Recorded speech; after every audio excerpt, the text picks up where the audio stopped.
Welcome to new fight junkie. New fight junkie में आप सभी का स्वागत है। आज हम बात करेंगे मेन इवेंट के बारे में। और ये पहले जो वीडियो बनाया था वो एक प्रीव्यू था स्टोरी लाइन के बारे में, और ये जो वीडियो है वो एक्चुअल फाइट का एनालिसिस है। और जिस फाइट का हम एनालिसिस करने वाले हैं वो फाइट है Alex Pereira versus Israel Adesanya, Israel Adesanya. Okay, चलो सारे वर्जन ले दिया ताकि कोई गुस्सा ना हो। तो हम इस वीडियो में बात करेंगे कि दोनों के बेहतरीन एस्पेक्ट क्या हैं और लोगों को जो गलत फहमी है दोनों के बारे में। राइट, इजराइल अदेसानिया के बारे में भी लोगों को बहुत गलत फहमी है और एलेक्स परेरा के बारे में भी लोगों को बहुत गलत फहमी है। और क्योंकि मीडिया की आदत है एक चीज़ सुन के दूसरी बोलने की, और यहाँ पे तो ऐसे यूट्यूबर हैं जिनके पास बेहतर माइक है, बेहतर लाइटिंग है, सब कुछ है, फिर भी चुरा के काम करते हैं। खैर, चूतियों पर ध्यान क्यों देना। हाँ, तो हम बात करेंगे कि दोनों फाइटर्स के बारे में गलतफहमी क्या है, दोनों फाइटर्स के बारे में क्या सोचा जा रहा है कि इसकी जीत का रास्ता इधर से होके जाता है और उसकी जीत का रास्ता उधर से होके जाता है। मैं बताऊंगा कि दोनों का रास्ता वहां से नहीं जाता जहां से लोग सोच रहे हैं। इसके अलावा हम बात करेंगे कि इन दोनों में बेहतर स्ट्राइकर कौन है, ग्रैपलिंग में कहाँ ये फाइट जा सकती है, और अगर जाएगी तो उसे क्यों नहीं जाना चाहिए वहां पे, है ना। ग्रैपलिंग में दोनों को दिक्कत हो सकती है, वहीं स्ट्राइकिंग में भी दोनों को दिक्कत हो सकती है। ये फाइट पिछली फाइट से कहीं ज़्यादा क्लोज है। पिछली फाइट में मैंने प्रेडिक्शन किया था कि एलेक्स पहेया जीतेगा जब कोई नहीं कर रहा था। हाँ, वैसे जो हमेशा कॉपी करता है उसने मेरी नकल मार के तब भी किया था। एनीवेज, तो बात करते हैं एलेक्स पहेया वर्सेस इजराइल अदेसानिया की। और आगे बढ़ने से पहले सब्सक्राइब करिए, बेल आइकॉन पर क्लिक करिए। ठीक, सबसे पहले आपको इस फाइट का टाइम नोट कर लेना है 7:30 बजे। पर मैं रिक्वेस्ट करूंगा कि आप थोड़ा पहले से फाइट देखना चाहेंगे, देखिए क्योंकि क्रिस कर्टिस और केविन गैसुलम की फाइट है प्रीलिम्स में। अब प्रीलिम्स कैसे देखना है ये आपको, वैसे कुछ लोग हैं जो मेरे को जानते हैं, वो मेरे को मैसेज कर सकते हैं। बाकी आपको प्रीलिम्स कैसे देखना है ये जानने के लिए आपको खुद सर्च करनी पड़ेगी। बट प्रीलिम्स देखना, मतलब प्रीलिम्स का कम से कम मेन इवेंट जरूर देखना। मेरा फेवरेट फाइटर है Kevin Gastelum, one of my favourite fighter है। हाँ, लगातार हार पे चल रहा है, पर मेरा मानना है कि अभी भी उसमें उतना टैलेंट है कि वो चैंपियन बन सकता है कभी। और Chris Curtis is funny. I like Chris Curtis very much. Anyways, तो इन दोनों की फाइट के बारे में बात हम करेंगे जब हम पूरे इवेंट के बारे में बात करेंगे, है ना। तो हाँ, इजराइल अदेसानिया वर्सेस एलेक्स परेरा। देखिए, सबसे पहले हम बात करेंगे कि लोगों को 4 गलतफहमी है एलेक्स परेरा के बारे में, वो मैं दूर कर देता हूँ। सबसे पहली बात, गलतफहमी नहीं, ये बात सच है कि एलेक्स परेरा जो है ना बिग है। लोग अभी ये कमेंटेटर नहीं कहने लगे यार वो तो बुली है। अब मेरे को ये बताओ कि क्या रूल अलग हैं इजराइल अदेसानिया के लिए और एलेक्स परेरा के लिए? नहीं ना। सभी के सभी जो हैं अपने बॉडी से सॉल्ट निकाल के, वाटर निकाल के, जो सॉल्ट निकालते हैं ताकि वाटर निकल सके, और फिर अपने आप को डिहाइड्रेट करके वेट करते हैं, और उसके बाद वापस से वेट गेन करते हैं और फूलते हैं। यही नियम सबके लिए है, तो यही नियम एलेक्स के लिए भी है। तो जब वो सारे नियम फॉलो कर रहा है जो दूसरे करते हैं, तो उसको बुली क्यों कहा जा रहा है?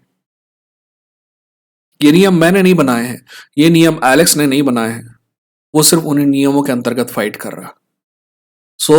अगर कोई कहे कि एलेक्स हैवियर है, इट्स ओके। क्या पहले नहीं पता था तुम लोगों को कि वो हैवियर है? ये नियम तो तुम ही ने बनाया है ना।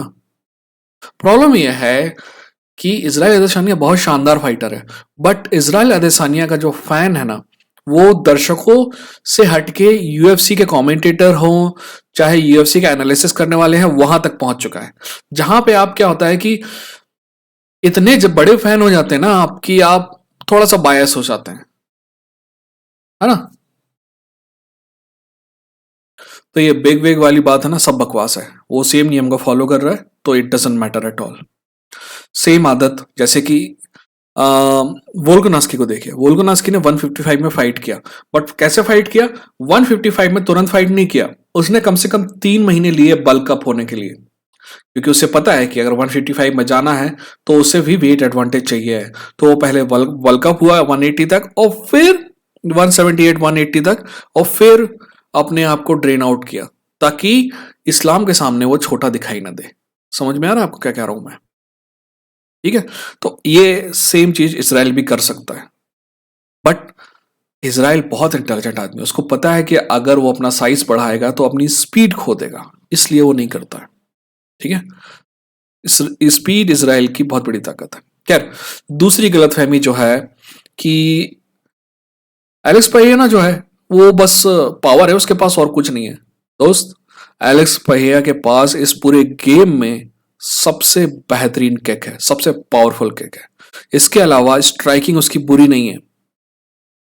यह बात अलग है कि इजराइल अदेसानिया के सामने उसकी स्ट्राइकिंग थोड़ी कमजोर नजर आती है, इसलिए नहीं क्योंकि उसकी स्ट्राइकिंग बेकार है, बल्कि इसलिए क्योंकि इजराइल की स्ट्राइकिंग बहुत शानदार है।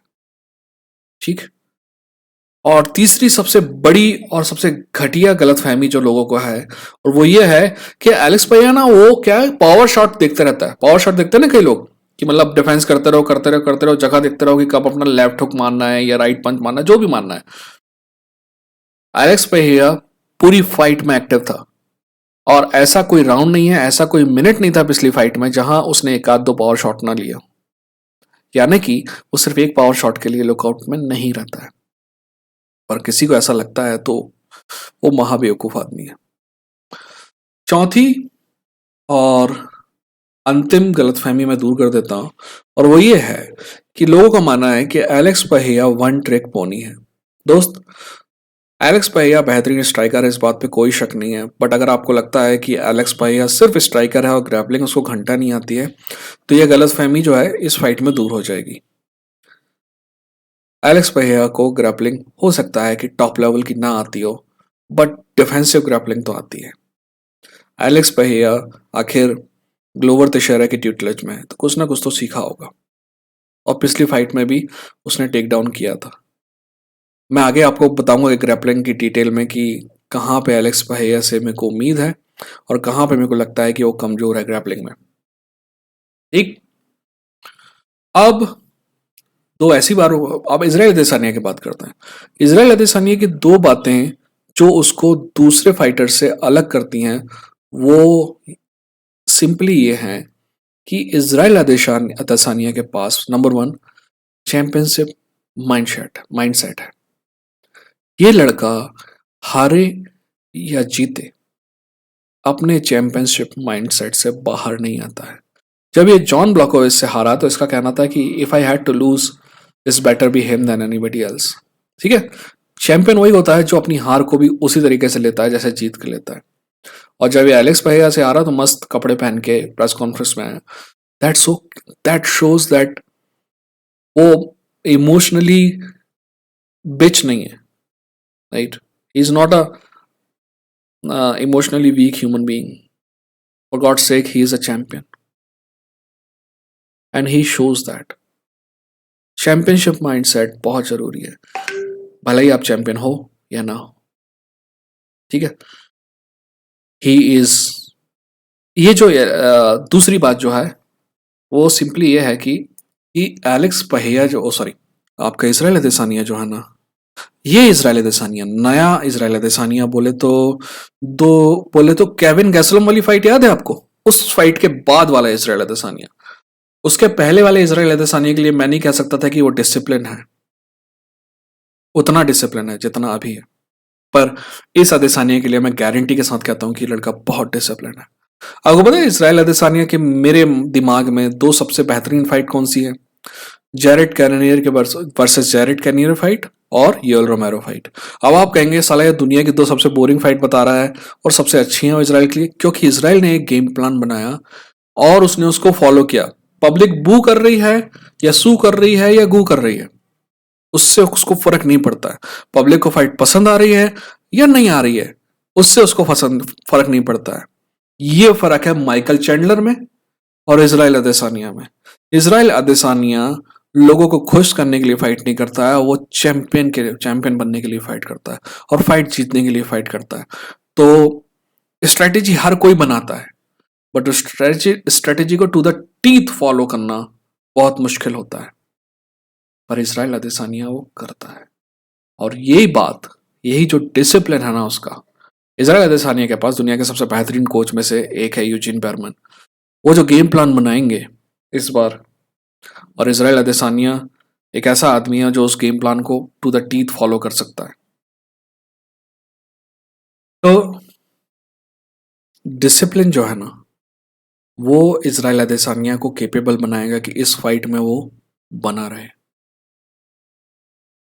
ये बात मैं मानता हूँ कि इजराइल अदेसानिया पिछली फाइट में भी काफी डिसिप्लिन था, बट कहीं ना कहीं तो चूक हुई ना, राइट।